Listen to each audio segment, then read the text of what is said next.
Hello, everyone, and welcome to season 2 of Bite Size, where we take a quick but deep look at the human condition at home, at work, and everywhere. I'm your host and MAPS business coach, Peter K. Weiner, and today we have a panel of 3, including myself, who are here to discuss today's topic. Welcome Jake Clendenning and Stanley Dietrich to our first ever Bite Size panel. Stan, in a few sentences, can you tell us what you do? And welcome. Thank you, Peter. I am a certified posture alignment specialist. So I help people become pain-free without medicine and an alternative to surgery. And it's all through motion and alignment.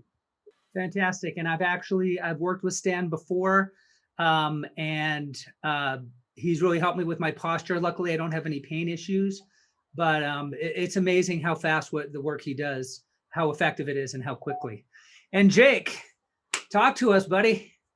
Welcome. Hey, good to see you today. Thanks for having me. Always love being in with Stanley. Such great energy. It's always so much fun to be a part of stuff with him. So I'm grateful for that today. So I'm Jake Clendenning. I am also a MAPS professional business coach on the transformational side. Basically, I do a lot of mindset work, and we do a lot of working on the person so that you can be the best person to run the best business that you can. I come out of building and development and real estate, CEO of multi-million-dollar companies, several years of coaching experience on various levels and different folks. So yeah, just a jack of all trades. That's a scary one to say, but yeah, I've had and done a lot of different things through the years. Understandable. And speaking of jack of all trades, I have a production background and transitioned into business coaching. So we all have our own unique stories and our own unique perspectives. And I would like to welcome you guys to the first ever panel discussion on Bite Size.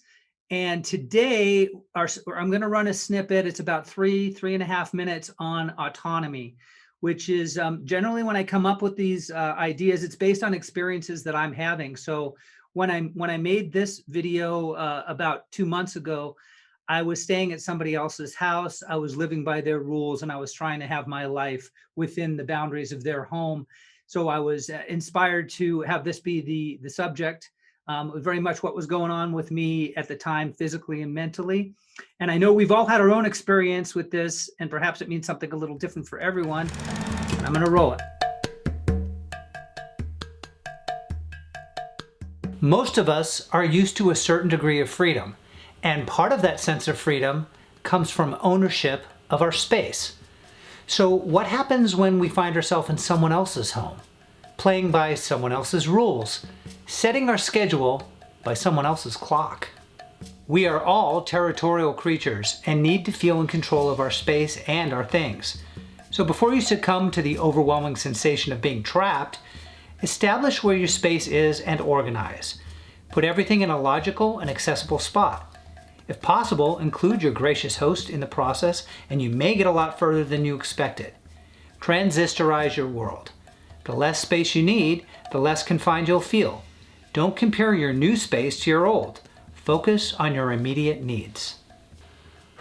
Okay, now you can take a breather because you've defined your physical space. You know where all your stuff is. And you also know where you're going to eat, sleep, and work. So, what could possibly go wrong now? Perhaps when you were growing up, you were always taught if someone is sleeping or working, you respect their right to a quiet environment and expect the same in return. As a result, before you put on music, you ask the people around you if they like the genre or group you are about to listen to. But now you find yourself surrounded by people who are living in a constant stream of noise. The TV is always on. Music is constantly playing throughout the house. And as you struggle to navigate your day, a cacophony of bad mixtures offends your ears. You can't think. You can't function. You've lost your mental space. How the hell can any sane person live like this? Remember, some people can't eat or work or even sleep without music or a TV on in the room. For them, the lack of noise is as much of a disturbance as the presence of noise is for you. So, if you can't politely ask them to turn it off, minimize your exposure. Keep earplugs handy. Retreat to your own space when you have to, or find one outside or far enough away where you can clear your head. Remove the accusation and anger from the equation, and you'll find it a whole lot easier to handle. Some people jump out of bed in the morning and are ready to conquer the world, while others might need a good hour before they're ready to deal with another human being. The same circadian rhythms apply to bedtime as well. Some people are exhausted by dinner time, while others seem to build steam all day and are just hitting their stride at midnight. If you find yourself out of sync with the household, find the overlap times to interact. Perhaps late morning or early afternoon would be the right time to have your meaningful conversations. So even if your space, your peace, and your clock are all challenged, you can still take the time to find your center by seeing it from the other side. And be grateful that you're welcome in someone else's house, and understand that your autonomy is not the only one being sacrificed. All right. So that was, as I said, that was based on what I was going through at the time, which would, very often that's what inspires me to do these, either through work or personally. I find the personal ones kind of hit a little deeper and have more of an impact on on the subject matter and my approach to it. So let me I'll start with Stan. What was your key takeaway from this? Well, the video depicts that we all have our own territory, and it can be 6,000 square feet worth of our own territory. And it is the change of routine that gets to us. So we have our idiosyncrasies that we've developed. And when somebody breaks one of those, and even if they don't know it and they break it, it's one of those check marks that you go, okay, you got 3 strikes. And when you have, when you leave your shoes in the middle of the floor, or you leave your laundry on the floor in the bathroom, or you don't go out and help with a chore that's being done, 3 strikes. Now I'm going to let you know. And it can be something as minimal as, like the night owl. The TV's blaring and the walls are vibrating, and hey, that's just their normal. They're normal when they were at college. So. Right. And how do you determine, you're in somebody else's house. How do you determine whose rules are more important? How do you approach that? Well, I always have to allow the person that I'm staying with their rules to determine. So, my problem is I'm OCD anyway. So I'm going to be hypersensitive to my bed is made just like I make it at home. I pick up the dishes just like I do at home. I'm making sure that I do not overstep my welcome.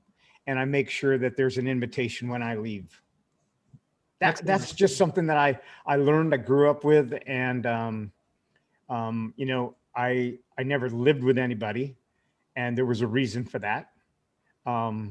So, I like things in an order. And so I respect that same boundary with other people. But yeah, there's personality changes, I'm an early morning person, so I'm up before sun comes up, and I spent some time staying with an uncle for about a month. And even for the little bit of time that I was there, it was a change in his background or his scenery, and it wasn't comfortable no matter what you do. So some people, they just have their boundaries and they're very tight, and you have to respect that and find a house or an apartment quickly. Jake, what was your key takeaway?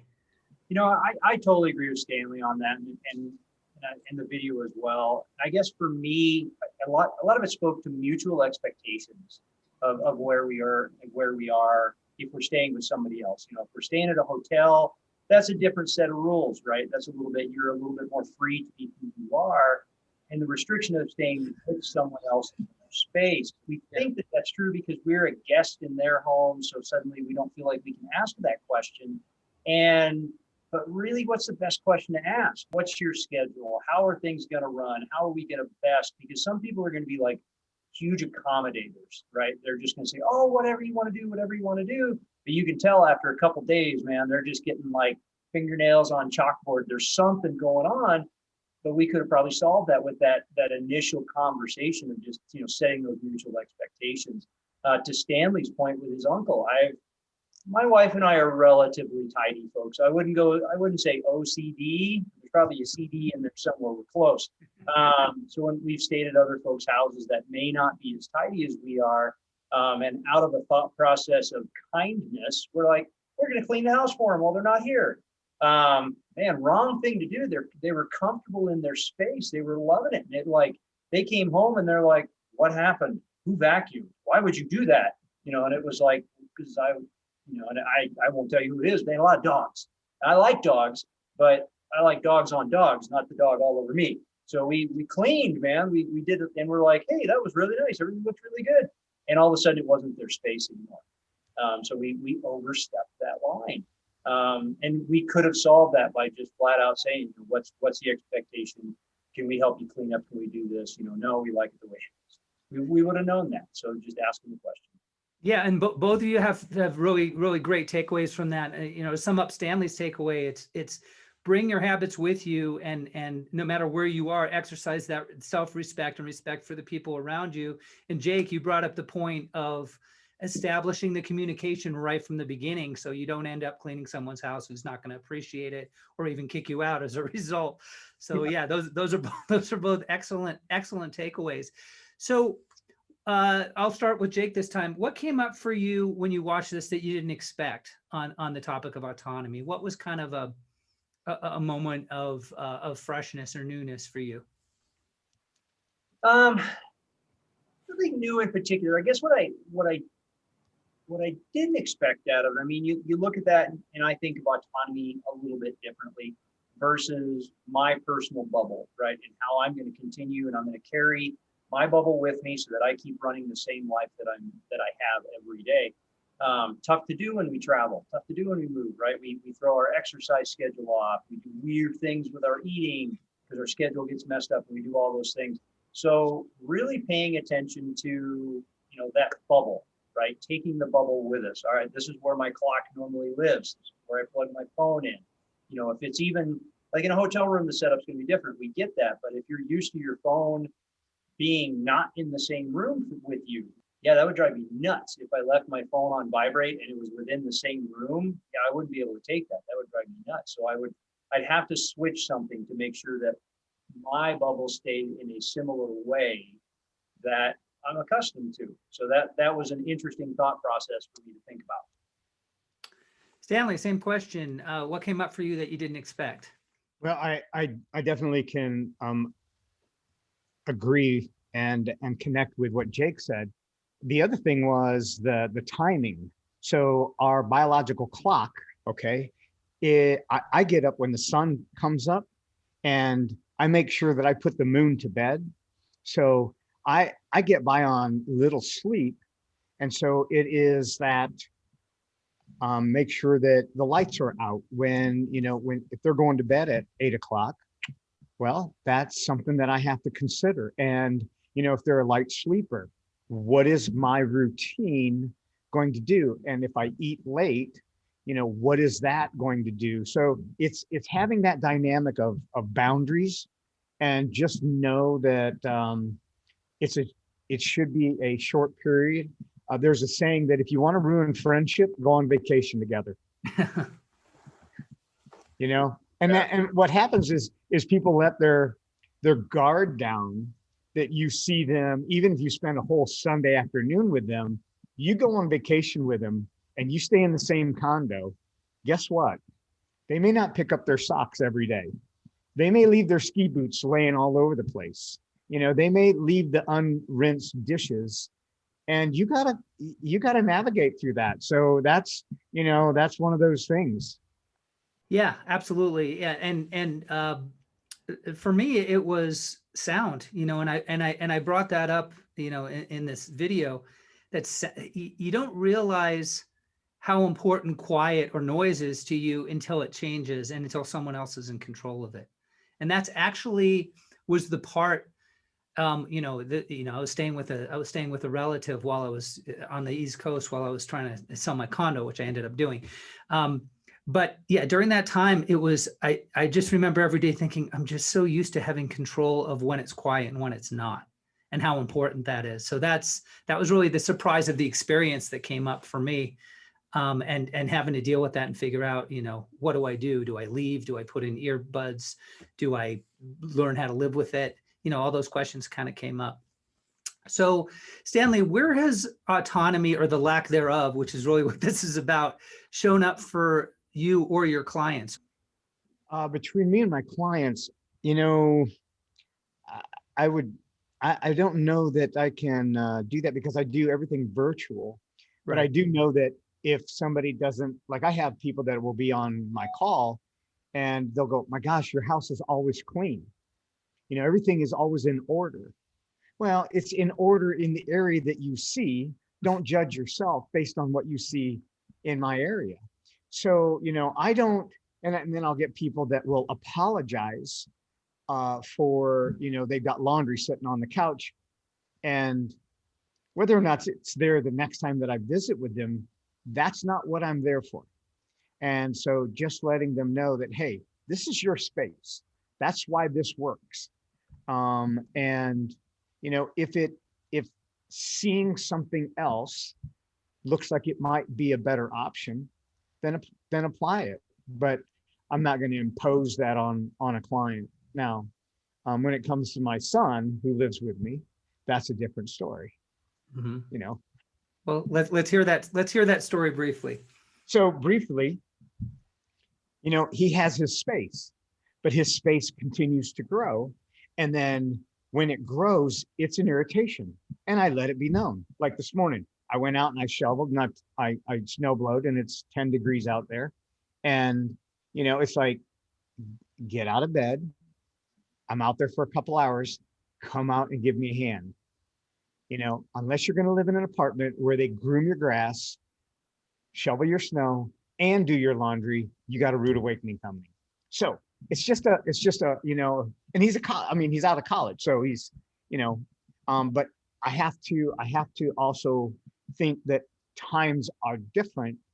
When I was 22, I'd moved across the country when I was 19, Right. just on a whim. At 26, I was going to Saudi Arabia, so my life is different than my kids, and I have to navigate through that. So it's a challenge sometimes. And you just have to go, you know what? There's a fine line between being blessed and being spoiled. And I'm not sure where I'm at. Right. Gotcha.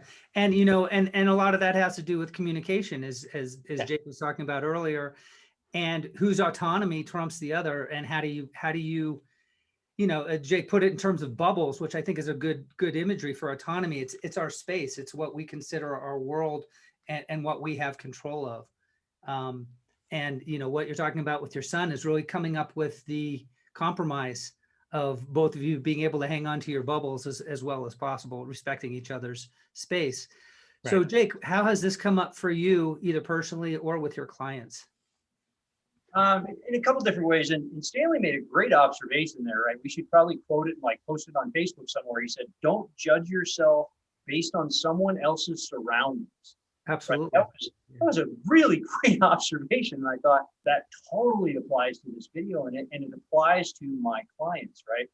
I've got one in particular client that has struggled with, we'll call it self-worth, right? From a little kid, he always kind of got beat up a little bit. He was treated to not feel like he was the smartest person in the room. So he's carried that with him a long ways. So I have to be careful with this, because sometimes he will judge himself based on his communication with me. Because sometimes I will say something that I'm very gifted at this point in my life, and I'm grateful that I can enunciate well. I can speak well. I don't stumble over my words or anything. That is just simply from talking lots. Nothing to do with being smart. And yet sometimes he will stumble over his words, and he will use that, well, I didn't understand you because I'm not as smart as you, and he has literally said that before. So I have to check myself, right? So if I'm thinking of myself as the host and it's his autonomy, I got to meet my client where they are.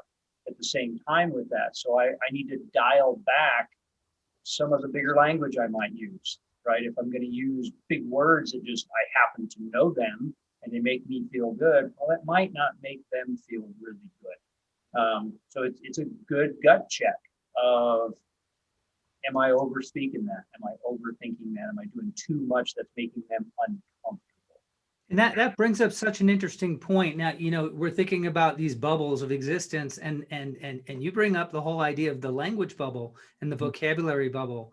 And words are meant to communicate, not to impress, and to recognize that difference and take their emotional response to your vocabulary, which is something that I hadn't thought of. That's a really interesting angle.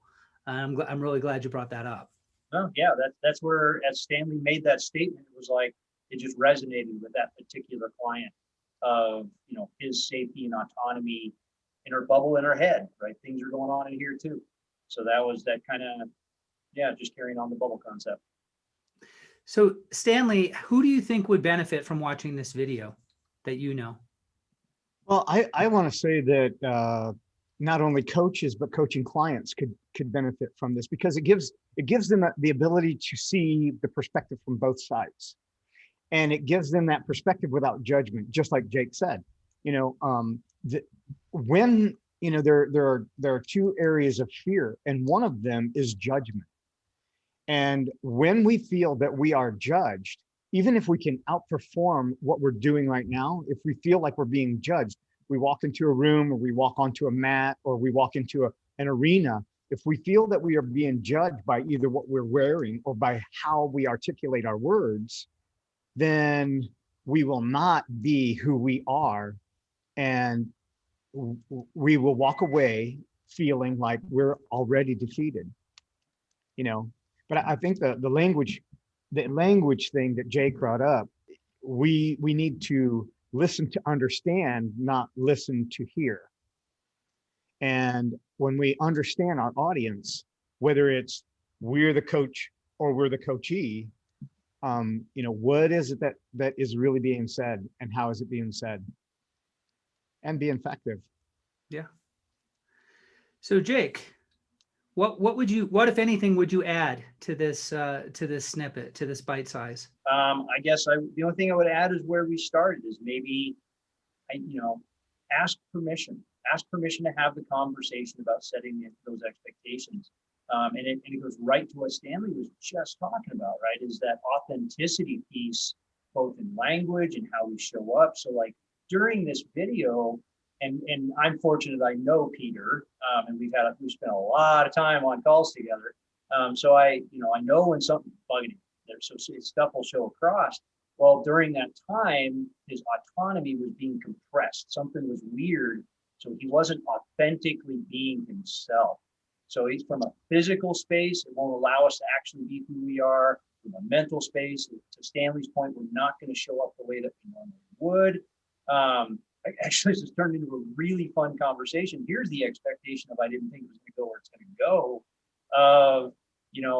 That external onus effect of what's happening outside of you when you go somewhere else, how it's going to affect your authenticity of who you really are. So do you show up as who you really are, or are you putting on a mask kind of thing to show up as who your other person wants you to? But I think that's a really fun for me. Just direction that we're going. So the only thing I would have added, would have been probably that ask for the, is it okay if I'm me? I just want to be me while I'm here. And how can we accommodate so that we can both be ourselves? Excellent point. Excellent. Stan, would you add anything to this? No, I would give one personal example. My first sermon, I got up and I was preaching and I was reading from my paper, and I knew that I wasn't hitting it. And I just put my paper down. I typed it so that I wouldn't lose my place, because I was nervous as a cat in a room full of rocking chairs, a long-tailed cat, really long. And I just put my stuff down after about 12 minutes. And I said, here's the deal. I'm nervous. I'm scared with a reverence of scared. because I have this one opportunity to reach you in a way that is going to make you want to come back. And, if I only have one opportunity, I definitely don't want to blow it. And the service was over. And, I would go and greet people as they walked out. And they said, the last 3 minutes was absolutely the best because it was your heart. And I'd spoke to people before, but now I'm on stage and I got lights in my eyes and I can't see all the people. And I'm scared. It's like the first time I got on Zoom, I was scared. Why? I've spoke on stages with 300 people and I own the stage. I get on this social media stuff and I had to have a towel because I was sweating. My heart rate was up and but it's just taking one deep breath and going, you know what? The only thing you have to lose is if you don't try. And that's what it's about. And it really brings up the point of the whole territorial issue, which was really the first point in this video, is that, you're suddenly you're a fish out of water. You're not used to being on a stage. Suddenly you're on a stage. You're used to being on a stage. Suddenly you're not on a stage. It's all that adjustment and understanding where you are and what you need to do to adapt to that environment, which affects everything. Excellent point. What topics would excite you for a panel the next time? What bite-sized topics would be exciting for you to talk about? What would be one to carry this conversation forward of what you've got in your pocket? There's so many. I might go to following in other people's footsteps because this is about your space, your authenticity, and then kind of another place to go would be like, you said, don't compare. You phrased it differently, but essentially Stanley said, don't compare your insides to other people's outsides. Don't try to match what you're looking at. And I think that's an excellent point. And I think to go in that direction from here would be exciting, and to hear what you have to say about it, or whoever our panel members are at the time, would be exciting. And I see the connection between that, because it was really about how we look at ourselves. And then the next step of how we look at ourselves, this was talking about dealing with our space and communicating with the people whose space we're in, was kind of the focal point. So as we look inside, we start to look at who we're comparing ourselves to, or who we're modeling ourselves after. So I think that would be a kind of a natural progression from here. That sounds good to me. Yeah. All right. Well, I want to thank you guys for coming today. This is exciting. A lot of great insights and a lot of great thoughts that were spawned by this. I look forward to having you back as our panel members. I know Jake's, kind of a regular, and maybe Stan will end up being a regular. We'll find out as time progresses, but I really appreciate you sharing this first panel discussion around bite size. Fantastic. So thank you so much. And I really look forward to our next episode. Thanks, guys. Been a pleasure. Yeah, been a great pleasure. Thank you.